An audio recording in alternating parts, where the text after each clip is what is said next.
Today we're going to talk about easy steps to build your emergency fund.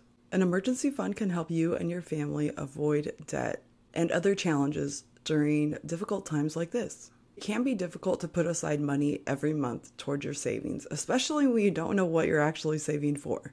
I'm Serena Alfaro, the founder and designer of Nueva Lux jewelry brand, which I founded at the beginning of 2020. And in January of this year, I quit my full-time six-figure job to focus on my jewelry business full-time. In the meantime, I decided to resurrect my YouTube channel so I could share tips and tricks about entrepreneurship and personal finance with you. One of the main reasons I was able to quit my full-time job is because I set up a savings account to help me transition from working full-time into working for myself. There are a few easy steps you can take to set up your emergency savings fund and actually get it funded. The first tip is to start with a small amount. Most experts recommend starting your savings account with as little as $1,000. Another way to make sure you're actually funding your savings account is to set up automatic transfers every month. The way I did this is 2 times a month I would have money transferred from my checking account directly into my savings account. So setting up automatic transfers from your paycheck to your savings account is one way to make sure that you're actually growing your savings account every month.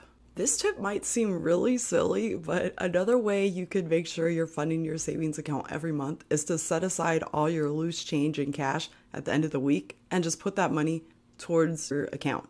I know nowadays we don't carry around cash as much as we used to, but if you do end up with cash remaining at the end of the week, why not just put it towards your savings account?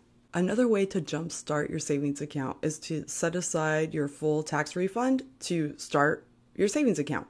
Instead of spending it or putting it towards other types of debt, why not use that full lump sum to start your savings account and only use that savings in the event of an emergency? Emergency funds are essential for your financial health and safety, but make sure you start yours today. My favorite is Marcus by Goldman Sachs. I talk about it all the time on Wealth Wednesday on Instagram, and I share every time my APR goes up. So I'll link that below this video as well. When I was working full-time, I had my savings account set up to transfer from my checking to that account every 2 weeks, which is the same days I got paid. So every 2 weeks, the money would automatically move into my savings account.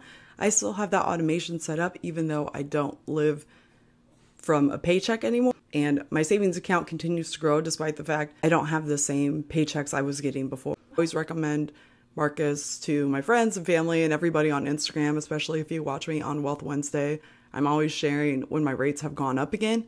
I've had a really great experience as a customer using them, so I definitely recommend Marcus if you don't have a savings account set up already, or if you do, Marcus is a high yield savings account, so it might actually be a better option for you if you're potentially using a savings account that's just linked to your banking institution or whatever it is that you use. I'll link that below this video. You can potentially save too much. And I know that sounds crazy and a lot of people are like, how could I possibly save too much? So unless you're saving for some huge investment, like maybe purchasing a condo or a house or a new car, experts really only recommend having an emergency savings fund of 6 to 8 months of living expenses.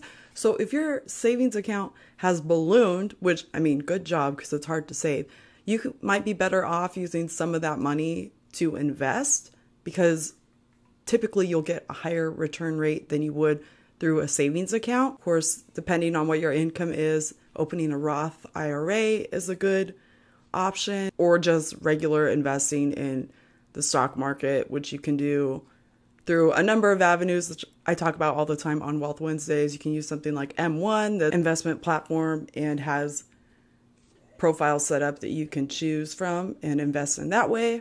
Do it on your own. Anything like Milky. My dog just threw up. I'll be back. If you found this video helpful, please like, comment, and subscribe to my channel where I continue to share about my entrepreneurship journey and personal finance, which I'm very interested in. If you sign up for my newsletter at serenaalfaro.com/newsletter, it's linked below. I will give you a document that has every website I use to start my business. So make sure you grab it, and thank you for watching.